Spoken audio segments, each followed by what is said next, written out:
Kalena dhammat sawanang etamang kalamuttamang. Video part 3A. Ajaran Buddha tentang pembebasan di kehidupan ini juga. Judul asal In This Very Life, The Liberation Teachings of the Buddha oleh Sayadaw U Pandita. Penerjemah bahasa Inggris Venerable U Agga Citta. Penyunting bahasa Inggris Kate Wheeler. Penerjemah bahasa Indonesia Tim Penerjemah Yasati. Penyunting bahasa Indonesia Asin Kusala Dhamma. Perancang sampul Tim Perancang Yasati. Penata letak Asin Kusala Dhamma. Foto sampul patung Buddha dari Batu Pualam ISMC Bakom. Penerbit Yayasan Sati Patthana Indonesia atau Yasati. Cetakan pertama Mei 2014. Bab 3, 10 Bala Tentara Mara. Meditasi dapat dipandang sebagai perang antara keadaan mental baik dan buruk. Sisi buruk adalah kekuatan kilesa, juga dikenal sebagai 10 bala tentara Mara. Dalam bahasa Pali, Mara berarti pembunuh. Ia adalah perwujudan kekuatan yang membunuh kebaikan dan juga keberadaan. Bala tentaranya meracuni dan menyerang semua yogi. Mereka bahkan mencoba menaklukkan Buddha pada malam pencapaian pencerahan sempurna beliau. Inilah kutipan sabda Buddha kepada Mara seperti yang tercatat dalam Sutta Nipata. Kesenangan indriawi adalah tentara pertamamu. Ketidakpuasan adalah sebutan yang kedua. Yang ketiga adalah lapar dan haus. Yang keempat disebut nafsu keserakahan. Kemalasan dan kelembaman adalah yang kelima. Yang keenam disebut rasa takut. Yang ketujuh adalah keraguan-raguan. Kesombongan dan tidak tahu berterima kasih adalah yang kedelapan. Keuntungan, kemasyuran, kehormatan dan ketenaran yang diperoleh secara salah adalah kesembilan. Menonjolkan diri sendiri dan meremehkan yang lain menjadi korban kesepuluh. Inilah bala tentaramu, Namuci, Mara, kekuatan kegelapan yang menyerang.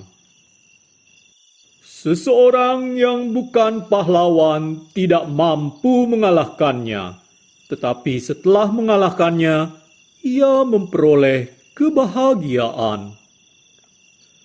Untuk mengatasi kekuatan kegelapan dalam batin kita memiliki kekuatan kebajikan meditasi Satipatthana Vipassana yang memberi kita pedang perhatian penuh, juga strategi menyerang dan bertahan.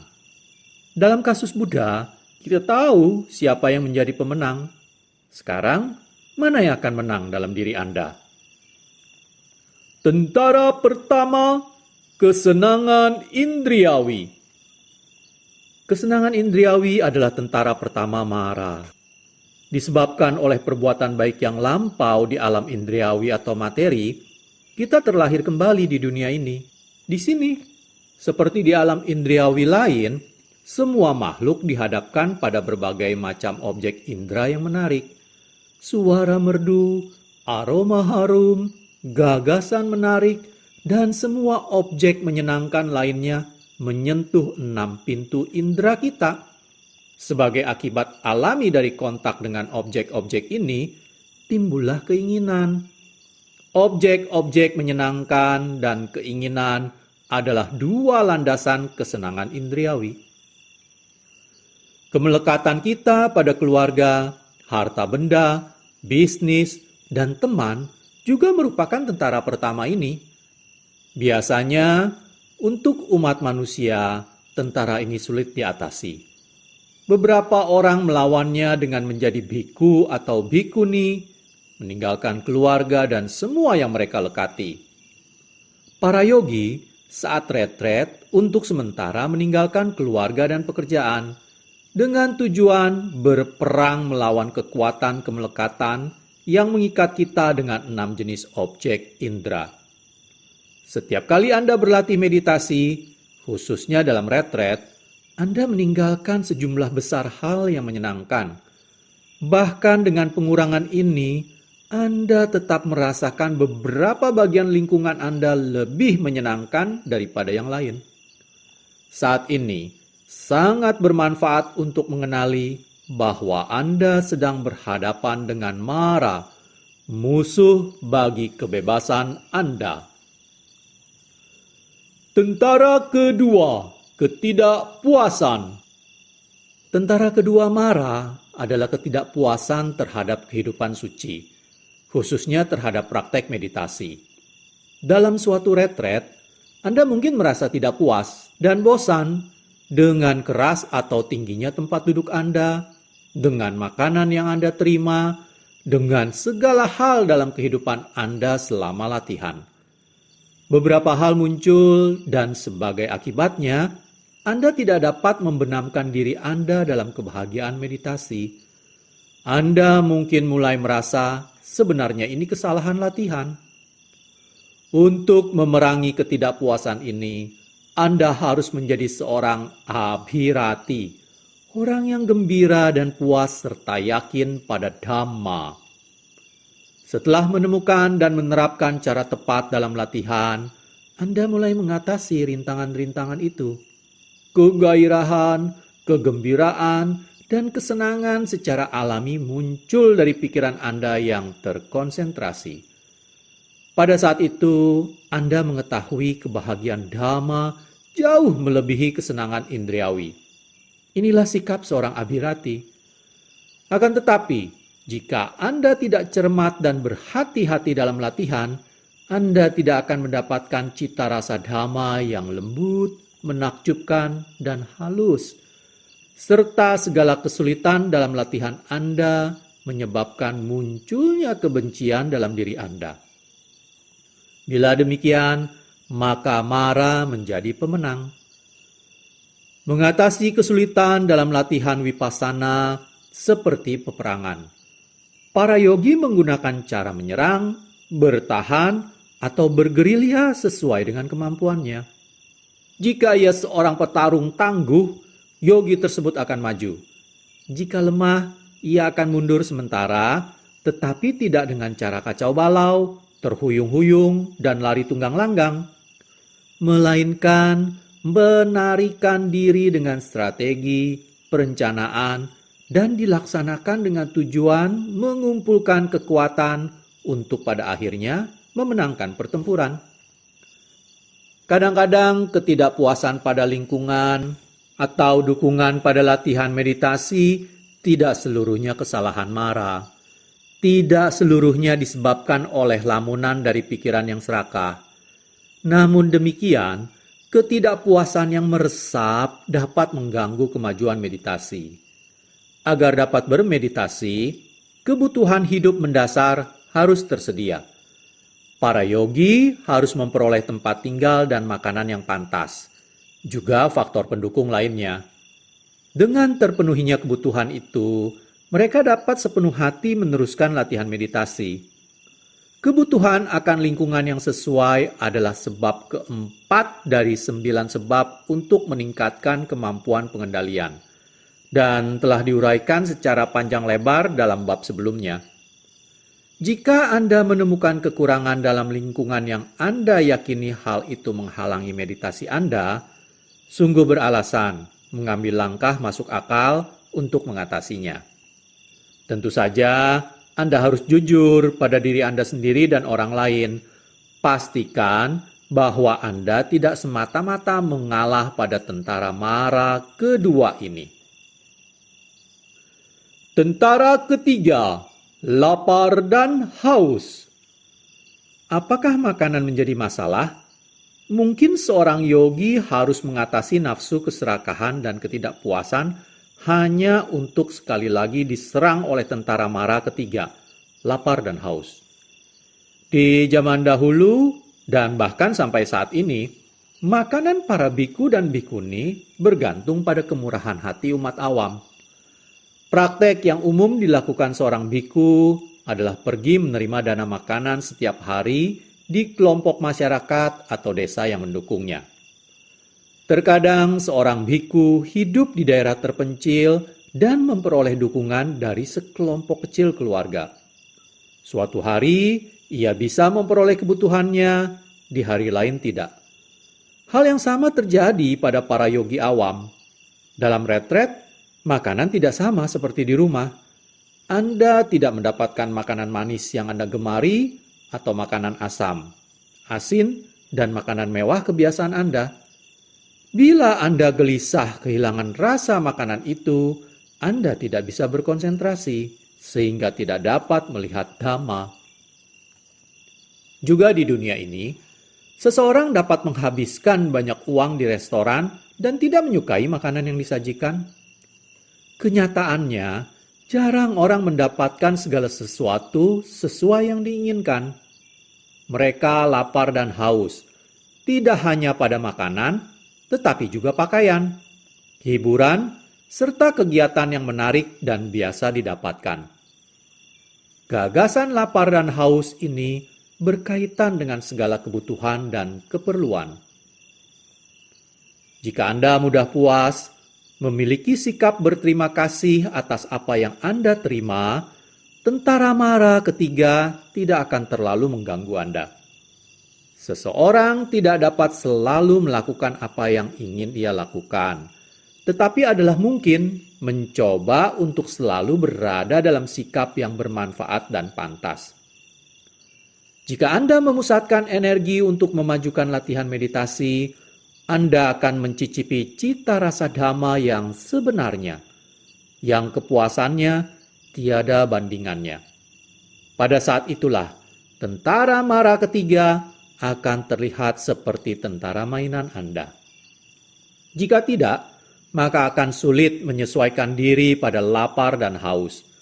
Mereka adalah perasaan tidak nyaman yang tidak seorang pun menyukainya.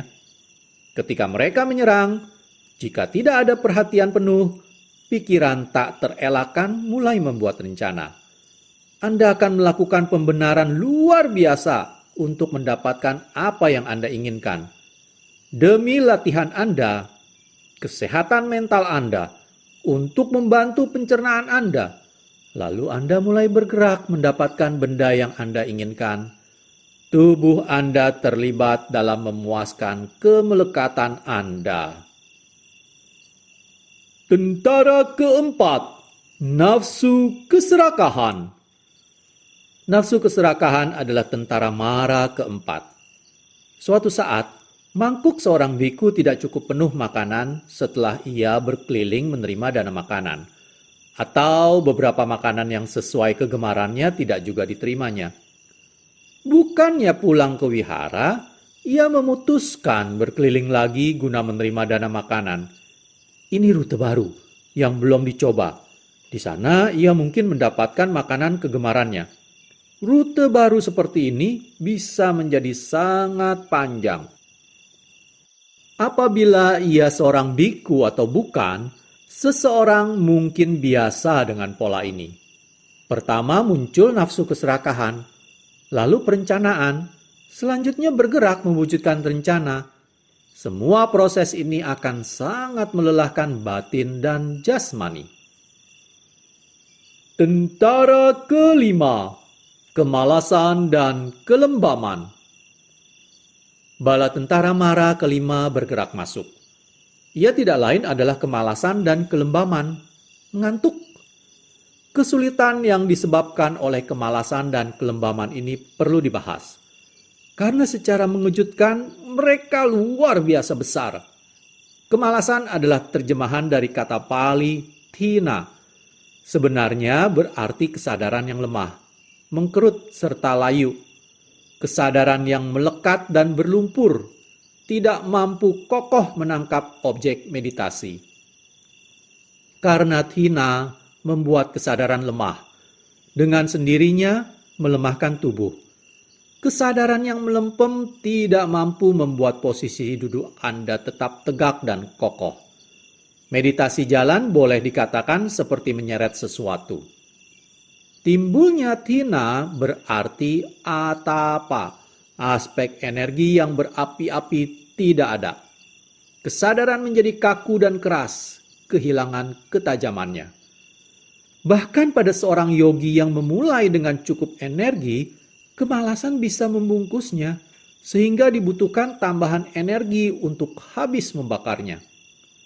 Semua kekuatan positif pikiran setidaknya sebagian dihalangi. Faktor-faktor baik dari energi dan perhatian penuh, bidikan dan kontak ditutup oleh selubung kelemahan. Fungsi mereka terhentikan. Situasi ini secara keseluruhan disebut thina middha. Thina sebagai faktor mental kemalasan, dan middha mengacu pada kondisi kesadaran secara keseluruhan ketika ada faktor mental kemalasan. Dalam pengalaman praktek seseorang, tidaklah berguna mencoba membedakan antara komponen thina dan middha. Kondisi batin secara umum sudahlah cukup. Seperti terperangkap dalam ruang kecil, kemalasan adalah keadaan terbatas di mana tidak ada faktor baik yang bisa bebas melakukan fungsinya dengan benar. Karena sifatnya menghalangi faktor baik, maka keduanya disebut penghalang. Akhirnya, tentara mara kelima ini membuat latihan seseorang berhenti sama sekali. Terdapat sensasi kedutan pada kelopak mata. Kepala tiba-tiba mengangguk ke depan. Bagaimana kita dapat mengatasi keadaan berbahaya ini?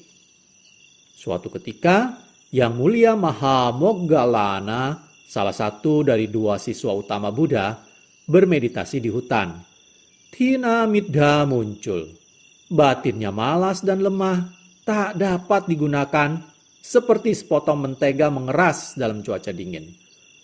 Pada saat itu, Buddha melihat ke dalam pikiran Yang Mulia Mahamoggallana. Melihat keadaan buruknya, beliau menghampiri dan berkata, "Anakku Mahamoggallana, apakah engkau malas? Apakah engkau mengantuk? Apakah engkau terangguk-angguk?" Yang Mulia Mahamoggallana menjawab, "Ya, Yang Mulia, saya terkantuk-kantuk." Beliau terus terang dan jujur dalam menjawab. Buddha berkata, "Dengarkan anakku, saya akan mengajarkan 8 cara mengatasi kemalasan dan kelembaman batin. 8 cara untuk tetap terjaga." Cara pertama, mengubah sikap. Ketika kemalasan menyerang, seseorang mungkin tergoda menyerah pada pikiran seperti ini. "Saya sangat mengantuk. Tidak ada manfaatnya bagi saya duduk bingung di sini.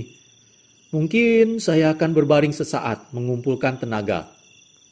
Selama Anda menuruti pikiran semacam ini, kemalasan dan kelembaman batin akan tetap ada. Jika sebaliknya, seseorang memutuskan, "Saya akan duduk mengatasi kemalasan serta kelembaman batin ini. Dan jika ia timbul lagi, saya tetap tidak akan menyerah." Inilah yang dimaksud oleh Buddha dengan mengubah sikap. Tekad seperti ini akan mengatur langkah mengatasi tentara mara kelima. Kesempatan lain mengubah sikap adalah ketika praktek meditasi menjadi cukup mudah dan lancar. Akan tiba pada satu titik ketika Anda sedikit banyak telah menguasai gerak kembung kempisnya perut dan dapat mengamatinya dengan baik serta tanpa usaha berlebihan. Adalah hal yang lumrah untuk rileks, duduk, dan mengamati gerakan dengan nyaman. Karena santainya usaha ini, kemalasan dan kelembaman merambat masuk dengan mudah. Jika hal ini terjadi, Anda harus mencoba memperdalam tingkat perhatian penuh, melihat dengan lebih hati-hati pada kembung kempisnya perut atau meningkatkan jumlah objek meditasi. Ada cara khusus untuk menambah objek. Ini membutuhkan usaha lebih besar daripada hanya mengamati gerakan perut, sehingga ia memiliki efek menggiatkan kembali. Pencatatan mental yang dapat digunakan adalah kembung, kempis, duduk, sentuh. Ketika Anda mencatat duduk, Anda mengarahkan kesadaran Anda ke sensasi seluruh tubuh pada posisi duduk. Ketika mencatat sentuh, Anda memusatkan sensasi sentuhan pada salah satu atau lebih bagian kecil tubuh seukuran koin. Bagian pantat adalah yang paling cocok. Selama mencatat sentuh, Anda harus kembali pada area yang dipilih, walaupun Anda tidak selalu dapat merasakan sensasi di sana. Semakin berat keadaan malas, semakin banyak titik sentuh yang harus Anda masukkan, hingga mencapai batasan 6 atau lebih. Jika Anda telah mengamati titik-titik sentuhan pilihan secara berturut-turut, kembalikan pengamatan pada perut dan mengulangi urutan pencatatan dari awal. Perubahan strategi ini bisa sangat efektif, tetapi hal ini tidaklah mutlak. Cara kedua mengatasi rasa kantuk adalah merenungkan ungkapan-ungkapan inspiratif yang Anda ingat atau hafal. Coba mengerti maknanya yang paling dalam. Mungkin Anda pernah berbaring dengan mata terbuka di malam hari, merenungkan makna suatu kejadian. Jika demikian, Anda telah mengerti fungsi pengobatan kedua Buddha pada kemalasan dan kelembaman. Dalam psikologi Buddhis, ketika berpikir dianalisa dalam komponennya, salah satu komponen adalah faktor mental yang disebut vitakka atau membidik, mengarah. Faktor mental ini memiliki kapasitas membuka dan menyegarkan batin, serta merupakan obat spesifik penawar kemalasan dan kelembaman. Strategi ketiga dalam menghadapi kemalasan adalah mengucapkan ungkapan tadi secara keras. Jika Anda sedang bermeditasi secara kelompok, dengan sendirinya Anda mengucapkannya cukup keras hanya untuk manfaat sendiri. Ada upaya lebih drastis jika kesadaran Anda belum bangkit juga. Tarik kedua telinga, gosok kedua tangan, kedua lengan, kaki, dan wajah Anda. Ini melancarkan peredaran darah, sehingga akan memberikan sedikit kesegaran. Jika rasa kantuk masih tetap ada, bangkitlah dengan perhatian penuh, lalu cuci muka Anda. Anda juga bisa menggunakan obat tetes mata untuk menyegarkan diri. Jika strategi ini gagal, Anda dianjurkan melihat objek yang terang, seperti bulan atau bola lampu. Ini akan menerangi kesadaran Anda. Kejelasan dari kesadaran adalah seperti sejenis cahaya. Dengan ini, Anda dapat memperbarui usaha melihat dengan jelas kembung dan kempis dari awal hingga akhir. Jika tidak ada satupun cara ini yang berhasil, maka Anda bisa mencoba penuh perhatian melakukan meditasi jalan cepat. Akhirnya, bentuk penyerahan terhormat adalah pergi tidur. Jika kemalasan dan kelembaman berlangsung lama, sembelit mungkin penyebabnya. Jika memang demikian, pertimbangkan suatu cara untuk membersihkan perut Anda. Tentara ke-6, rasa takut. Bala tentara Mara ke-6 adalah rasa takut dan sifat pengecut. Hal ini mudah menyerang yogi yang berlatih di tempat terpencil. Khususnya jika tingkat usaha gigihnya melemah setelah serangan kemalasan dan kelembaman. Usaha yang berani menyingkirkan rasa takut. Demikian pula pemahaman jelas pada dhamma yang timbul karena usaha, perhatian penuh, dan konsentrasi. Dhamma adalah pelindung terbaik yang ada di dunia ini. Keyakinan pada dan praktek dhamma merupakan obat paling mujarab mengatasi rasa takut.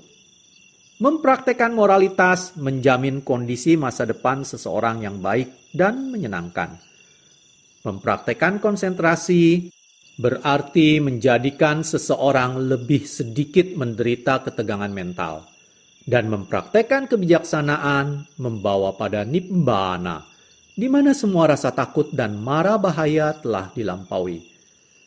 Dengan mempraktekkan dhamma, Anda sungguh memperhatikan diri Anda, melindungi diri Anda, dan bertindak sebagai teman terbaik Anda sendiri.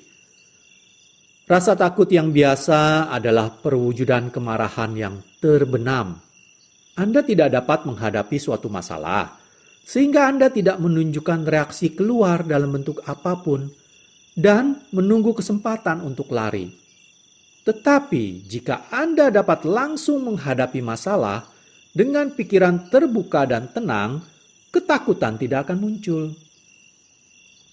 Dalam suatu retret meditasi, para yogi yang kehilangan sentuhan Dhamma merasa takut dan kehilangan kepercayaan diri dalam berhubungan dengan yogi lain dan guru mereka. Sebagai contoh, beberapa yogi diserang kemalasan dan kelembaman yang kuat. Orang seperti itu dapat tidur hingga 5 jam dalam satu kali duduk. Mereka mungkin hanya memiliki beberapa menit kesadaran di sepanjang hari. Yogi seperti itu cenderung rendah diri dan malu. Khususnya jika mereka mulai membandingkan praktek mereka dengan yogi lain yang tampaknya berada dalam samadhi mendalam sepanjang waktu. Kadang-kadang di Myanmar, beberapa yogi malas menghilang selama beberapa hari dan melewatkan waktu interview mereka. Beberapa menghilang pulang ke rumah. Mereka seperti anak sekolah yang tidak mengerjakan pekerjaan rumahnya. Seandainya yogi itu berusaha giat, kesadarannya akan panas seperti matahari, membakar semua awan rasa kantuk. Kemudian, mereka berani menghadap guru, siap melaporkan apa yang dilihatnya sendiri dari sudut pandang yang diciptakan oleh praktek Dhamma. Apapun masalah yang Anda hadapi dalam praktek meditasi, cobalah memiliki keberanian dan kejujuran untuk melaporkannya kepada guru Anda. Terkadang para yogi merasa latihan mereka berantakan, yang sesungguhnya berjalan baik. Seorang guru yang dapat dipercaya dan berkualitas baik bisa membantu Anda mengatasi rasa tidak aman itu.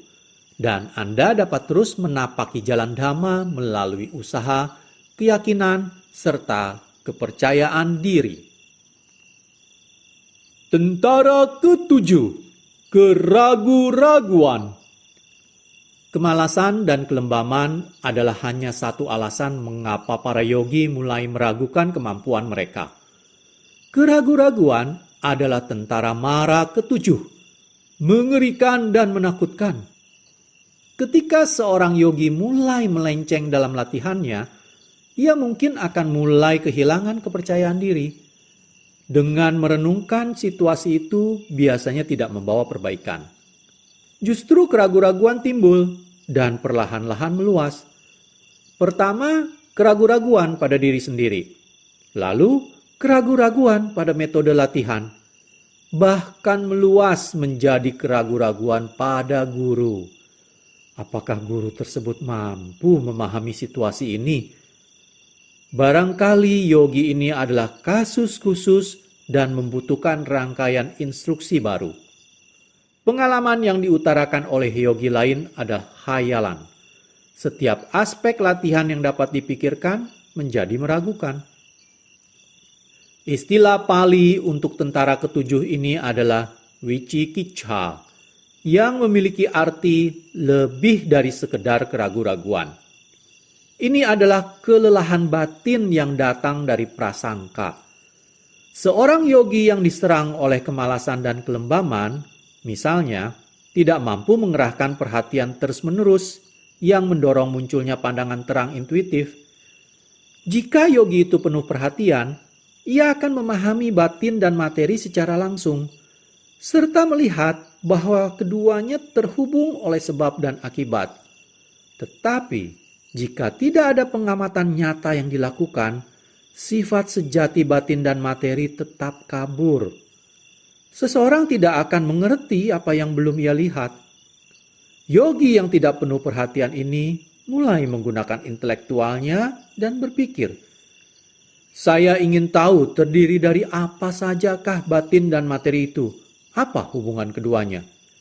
Sayangnya, ia hanya dapat mengartikan pengalaman berdasarkan pada suatu kedalaman pengetahuan yang sangat belum matang, bercampur dengan hayalan. Ini adalah perpaduan yang membahayakan, karena pikiran tidak dapat menembus kebenaran. Kegelisahan muncul, kemudian kebingungan, kebimbangan, yang merupakan aspek lain wicikicca. Penalaran berlebihan adalah melelahkan. Pandangan terang yang belum matang menghalangi yogi mencapai posisi kokoh dan meyakinkan. Sebaliknya, pikirannya dihukum untuk berlari di antara beragam pilihan.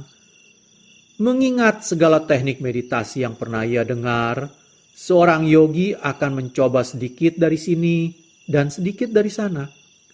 Orang ini akan terjatuh dalam sepinggan besar nasi campur, bahkan tenggelam. Wicikicca dapat menjadi penghalang dahsyat dalam latihan. Penyebab dekat keraguan-raguan akibat berprasangka adalah kurangnya perhatian yang sesuai. Penyetaraan batin yang tidak sesuai dalam pencarian kebenaran. Perhatian penuh benar adalah penyembuh langsung keraguan-raguan. Jika Anda melihat dengan benar dan berada di tempat yang tepat, Anda akan melihat apa yang Anda cari, sifat sejati segala sesuatu. Dengan langsung melihat hal ini, Anda tidak akan memiliki keraguan-raguan lagi sedikit pun. Untuk menciptakan kondisi yang sesuai bagi perhatian bijak, penting memiliki seorang guru yang dapat mengantarkan Anda ke jalan yang membawa pada kebenaran dan kebijaksanaan. Buddha sendiri berkata, seseorang yang hendak mendapatkan kebenaran harus mencari seorang guru yang dapat dipercaya dan kompeten. Jika Anda tidak bisa mendapatkan seorang guru yang baik dan mengikuti instruksinya, maka Anda dapat mencarinya dari beraneka ragam literatur meditasi yang ada saat ini. Harap berhati-hati, khususnya bagi Anda yang gemar membaca. Jika Anda memperoleh pengetahuan umum dari berbagai teknik dan mencoba menyatukan semuanya, Anda mungkin akan berakhir dengan kecewa dan bahkan lebih ragu lagi daripada saat Anda mulai. Beberapa teknik merupakan teknik yang baik, tetapi karena Anda belum mempraktekkan sepenuhnya, mereka tidak memberi hasil dan Anda menjadi skeptis padanya. Sehingga Anda merampok diri Anda sendiri dari kesempatan mengalami manfaat praktek meditasi yang sebenarnya. Jika seseorang tidak bisa berlatih secara sesuai, ia tidak akan mendapatkan pemahaman secara pribadi, intuitif, dan yang sebenarnya dari sifat alami fenomena. Bukan hanya keraguan-raguan yang semakin meningkat, tetapi batin menjadi keras dan kaku, diserang oleh kodha, kemarahan dan keadaan mental yang berkaitan dengannya. Di antaranya ada frustasi dan penolakan. Baiklah, saya akhiri dulu video part 3A ini.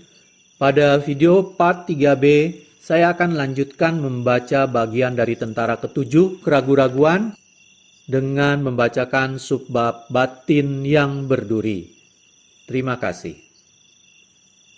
Kalena dhammat savanang etammang kalamutamang